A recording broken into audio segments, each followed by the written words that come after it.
अस्सलामुअलैकुम, my name is Usman. तो आज के हमारे इस लेक्चर में खुशामदीद। आज हम पढ़ने वाले हैं गो टू स्टेटमेंट के बारे में। ठीक है, तो गो टू स्टेटमेंट को हम कहते हैं जंप स्टेटमेंट। ठीक है, इसको क्या कहते हैं हम?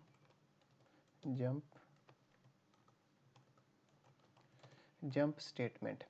क्यों जंप कहते हैं? क्योंकि ये जो हमारा कंट्रोल होता है प्रोग्राम का, वो एक जगह से उसी प्रोग्राम के अंदर एक जगह से दूसरी जगह पे जंप करने के लिए इस्तेमाल करते हैं इसको। ठीक है, मतलब अगर आप लाइन नंबर 1 पे खड़े हैं तो आप कोई ऐसी कंडीशन लगाते हैं तो आप क्या एक लाइन नंबर 1 से लाइन नंबर 5 पर जंप लगा सकते हैं, या 4 पर, 10 पर, जहाँ भी आप अपने कंट्रोल को शिफ्ट करना चाहते हैं। ठीक है, वहाँ पर आप इसको शिफ्ट कर सकते हैं। ठीक है, अब go two is a keyword in C++।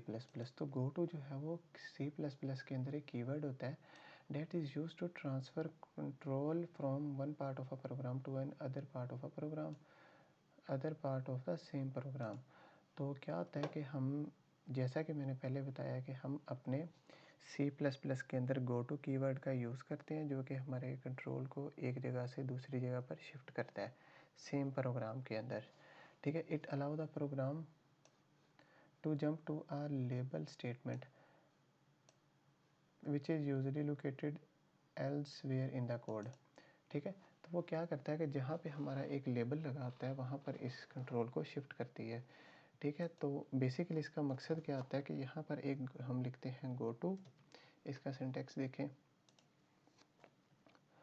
और क्या होता है गो टू के साथ हम लगाते हैं एक नेम देते हैं आइडेंटिफायर, कोई नेम हम देते हैं। ठीक है, जहाँ पर हमें जंप करना है ना, तो हम वहाँ पर इस जो है वो लेबल को या आइडेंटिफायर को लगा देते हैं।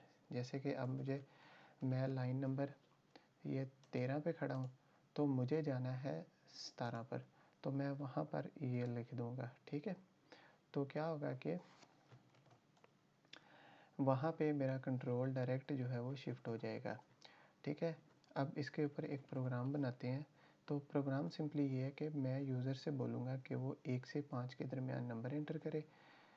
ठीक है, अगर वो 1 से कम नंबर एंटर करता है, 0 एंटर करता है, या -1 2 3 माइनस में कोई नंबर एंटर करता है, या 5 से ज़्यादा नंबर एंटर करता है, तो वो क्या करेगा, प्रोग्राम वहीं पे एंड हो जाएगा। वरना अदरवाइज़ जिस केस को वो एंटर करेगा तो वो केस हमारा चल जाएगा।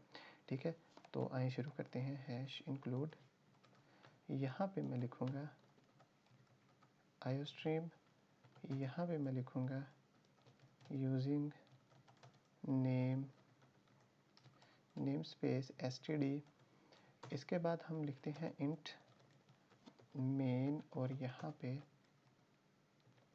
रिटर्न 0 कर देंगे। और इसके बाद मैं यहाँ पर लूँगा एक नंबर लूँगा, इसको डिक्लेयर कर दूँगा, और यहाँ पे सी आउट करेंगे। सी आउट करने के बाद मैं कहूँगा एंटर नंबर बिटवीन 1 and 5। ठीक है, यहाँ पे मैं कर दूँगा एंडल, और यहाँ पे मैं कर दूँगा सी इन। ओके, और यहाँ पे मैं कर दूँगा नम। ठीक है, हम यूज़र से नंबर एंटर करवाएंगे 1 से 5 के दरमियान में। ठीक है, if number is less than 1, अगर नंबर लेस देन 1 हो, 0 हो, या माइनस में हो, तो and number is greater than हो, 5 से बड़ा हो, तो वो क्या करे, सी आउट कर दे। और यहाँ पर क्या करे, सी आउट करे। सी आउट वो क्या करे, इनवैलिड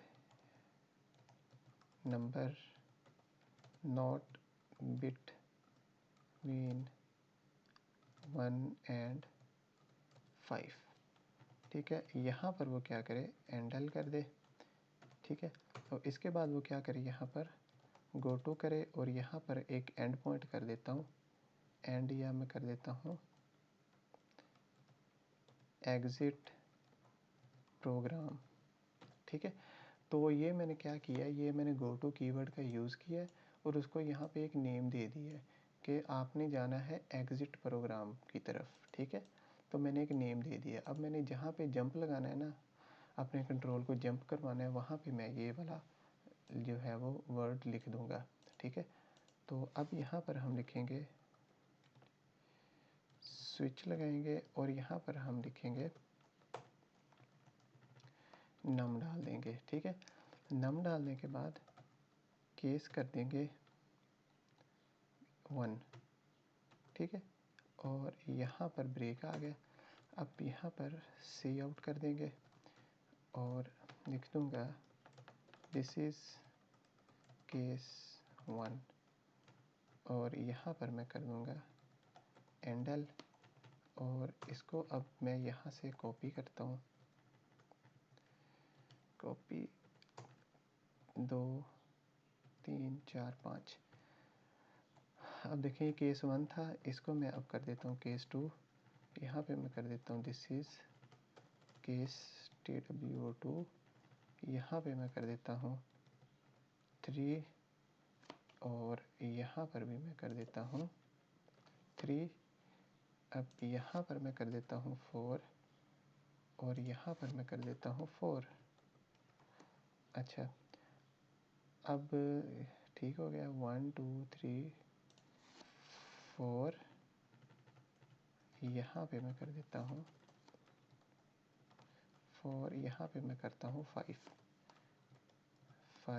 और यहाँ पे भी 5, ठीक है। अब मैंने जैसा कि आपको बताया कि इसके अंदर एक स्टेटमेंट होती है, वो क्या होती है, वो होता है लेबल। पहले तो हम इधर डिफ़ॉल्ट यूज़ करते थे ना, तो इस बार अब मैं यहाँ पर ये लगाऊंगा, ये लेबल को पेस्ट। यहाँ पर मैं इस वाले सी आउट को मैं कॉपी करता हूँ, यहाँ पर पेस्ट कर देता हूँ और यहाँ पे मैं करता हूँ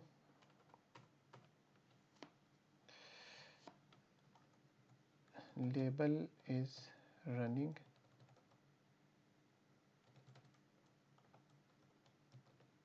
प्रोग्राम एंड, ये स्टेटमेंट चल जाएगी।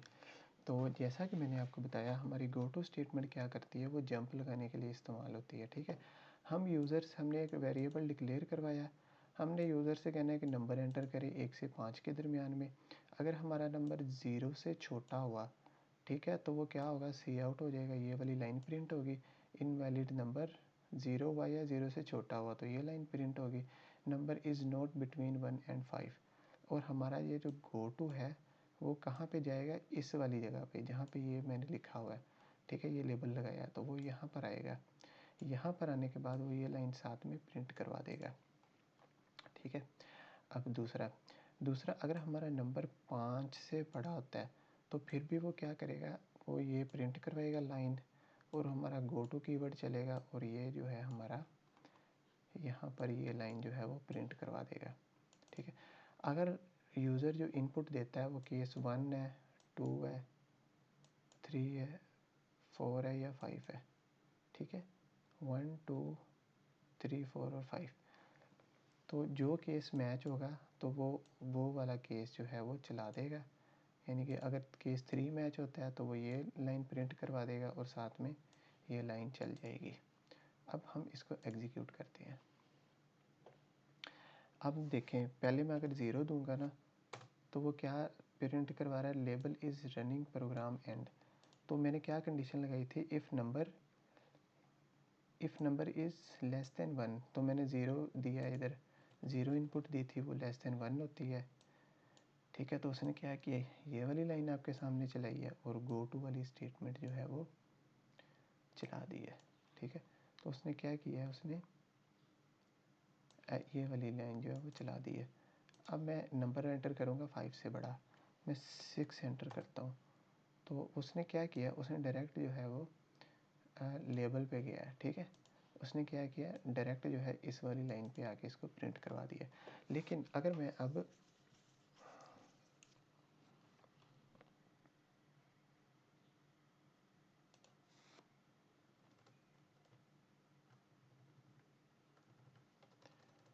तो अब देखें, हाँ, इस लाइन को मैंने थोड़ा चेंज किया। अब हमारी अगर वैलिड इनपुट होगी ना, यूज़र 1 से 5 के दरमियान में जब कोई भी नंबर एंटर करेगा तो वो साथ में ये लाइन चलेगी और उसके बाद में वो हमारा स्पेसिफिक केस चल जाएगा, ठीक है।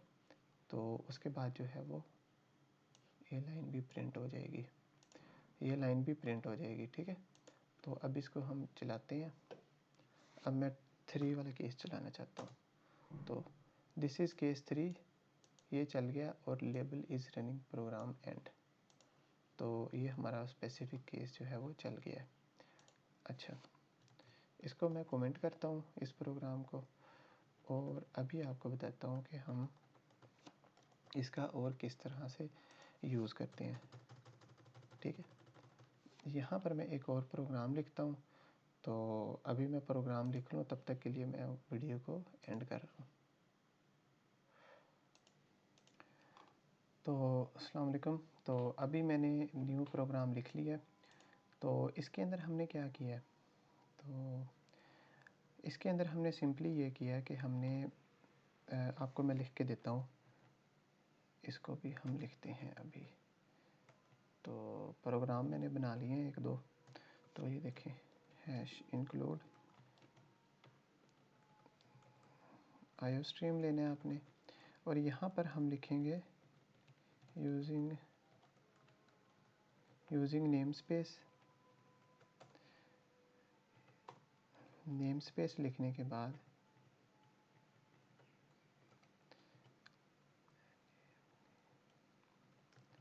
यहाँ पे हम लिखेंगे std लिखने के बाद यहाँ पे इंट मेन, और यहाँ पे हम लिखेंगे रिटर्न 0, ठीक है। यहाँ पे हम इंट आई लेंगे फॉर आउटर लूप के लिए, यहाँ पे हम इंट जे लेंगे फॉर इनर लूप के लिए, ठीक है। यहाँ पे मैं लगाऊंगा फॉर लूप, यहाँ पे मैं लिखूंगा I is equal to 0, I less than equal to 5 कर देते हैं, ठीक है।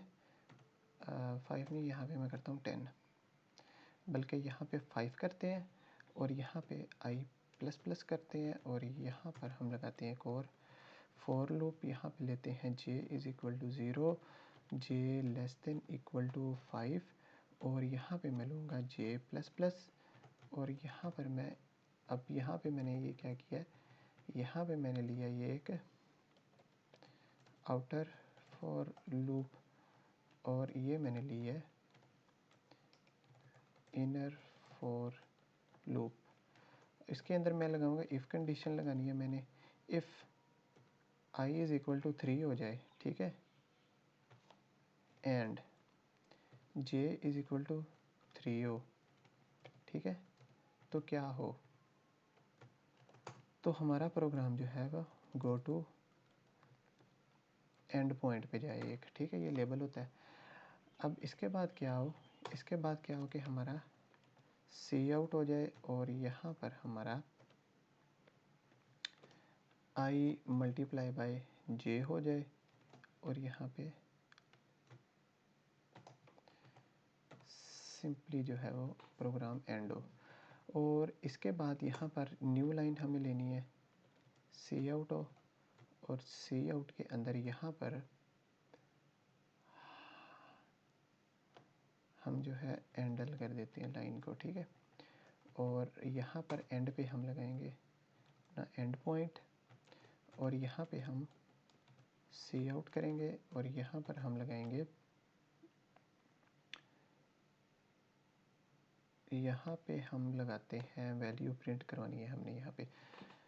तो मैं लिखता हूँ यहाँ पर आई एंड जे, ठीक है, और यहाँ पे मैं लिखता हूँ आई, यहाँ पे मैं लिखता हूँ जे, यहाँ पे मैं लिखता हूँ एंडल सेमीकोलन। अब इस प्रोग्राम को रन करते हैं। तो 0 0 0 1 2 3 4 5 2 3 4 और 3 6 एंड ये आपकी वैल्यूज़ जो हैं वो आ गई हैं, ठीक है। तो बेसिकली इस प्रोग्राम में हो क्या रहा है, इस प्रोग्राम में हमने एक आउटर लूप लिया है, एक इनर लूप लिया है, ठीक है। तो इसके अंदर हमने कहा है जब i इज़ इक्वल टू 3 हो जाए और j की वैल्यू इज़ इक्वल टू 3 हो जाए, दोनों बराबर हो जाए, तो क्या करे कि प्रोग्राम को जो है वो एंड कर दे। तो उसने ऐसे ही किया, उसने प्रोग्राम को जो है वो यहाँ पर एंड वाले पार्ट में आया और उसने यहाँ पे एंड कर दिया है। ठीक है, ओके। तो सिमिलरली एक और मैंने प्रोग्राम बनाया ऐसे, तो उसके अंदर क्या हो रहा है, उसके अंदर ये किया मैंने कि मैंने आइट्रेशन को कंटिन्यू रखा है। ठीक है, ये देखें, ये एक प्रोग्राम है। तो इसके अंदर क्या किया कि हैश इंक्लूड आईओस्ट्रीम लिया है, यूजिंग नेम स्पेस लिया है। उसके बाद क्या करना है, आपने इंट मेन लेना है, बॉडी स्टार्ट करनी है, बॉडी एंड और रिटर्न 0। अच्छा, उसके बाद क्या करना है कि एक नम नाम का वेरिएबल डिक्लेयर करना है और दूसरा सम नाम का। तो हम जो नंबर एंटर करेंगे ना, हम यहाँ पे लेंगे एक लेबल रिपीट का। ठीक है, हमने नंबर को बार बार रिपीट करवाना है। अगर यूज़र जो है वो 0 एंटर करेगा तो प्रोग्राम स्टॉप हो जाएगा। अगर यूज़र कोई और नंबर एंटर करता है तो प्रोग्राम हमारा इनपुट लेता जाएगा। ठीक है, तो हमने सी आउट सी इन किया है, नंबर को इनपुट ले लिया है। उसके बाद मैंने क्या किया, इफ़ स्टेटमेंट लगाई है। ठीक है, इफ़ जो है नंबर जो है वो लेस देन 0 हो। ठीक है, नंबर क्या हो, लेस देन 0 हो, तो वो क्या करे, वो इनवैलिड इनपुट हमें करे। वो क्या कहे कि इनवैलिड इनपुट। ठीक है, वो कहेगा इनवैलिड इनपुट और वो कहेगा गो टू रिपीट, रिपीट करो इसको। ठीक है, तो वो फिर से यहाँ पर आएगा, यूज़र से इनपुट मांगेगा, फिर यूज़र इनपुट देगा। अगर फिर नंबर लेस देन 0 हुआ तो वो क्या कहेगा, रिपीट करो। ठीक है, उसके बाद क्या करे कि सम इज़ इक्वल टू सम कर दे इसका। तो जो नंबर होंगे उन सबको वो सम कर देगा, sum plus is equal to num. तो इसको आप ऐसे भी लिख सकते हैं, sum is equal to sum plus num. तो इसका ये मतलब है। ठीक है, तो जो हमारा होगा नंबर होगा वो हमारा सम होगा। ठीक है, और वो इस सम के अंदर स्टोर हो जाएगा। ठीक है, अच्छा, इफ़ नंबर जो है वो नॉट इक्वल टू 0। ठीक है, नॉट इक्वल टू 0 यानी कि 0 नहीं होता, तो वो क्या करेगा, गो टू रिपीट की तरफ जाएगा। ठीक है, तो आए अब हम इस प्रोग्राम को रन करके देखते हैं। एंटर अ पॉजिटिव इंटीजर और 0। जब मैं 0 एंटर करूँगा तो प्रोग्राम आपका स्टॉप हो जाएगा। The sum of integer is 0। ठीक है, लेकिन जैसे ही मैं यहाँ पर अब मैं 0 से कम देता हूँ, -10 देता हूँ, तो वो फिर से मुझे इनपुट मांग रहा है। फिर से मैं -20 देता हूँ, इनपुट मांग रहा है। फिर से मैं 300 देता हूँ और फिर से इनपुट मांग रहा है। फिर से मैं अगर 400 देता हूँ तो वो क्या कर रहा है, इनपुट मांग रहा है। अगर मैं 500 देता हूँ वो इनपुट मांग रहा है। तो अब मैं 0 अगर एंटर करूँगा तो वो इन सब का मुझे सम दे देगा। ठीक है, तो ठीक है, पहले मैंने नंबर एंटर किए हैं 0 से कम। अब मैं दोबारा से एंटर करूँगा नंबर जो कि पॉजिटिव होंगे। ठीक है, अब मैं पॉजिटिव इंटीजर जो है वो करता हूँ एंटर। 30 एंटर किया, यहाँ पे मैंने 40 किया। यहाँ पे अब मैं 0 करूँगा तो वो इसका सम दे देगा मुझे। ठीक है, तो ये होती है आपकी गो टू स्टेटमेंट, जो कि आपके प्रोग्राम को जो है वो जंप करवाने के लिए इस्तेमाल होती है। तो मिलते हैं अगले लेक्चर में, तब तक के लिए अल्लाह हाफिज़।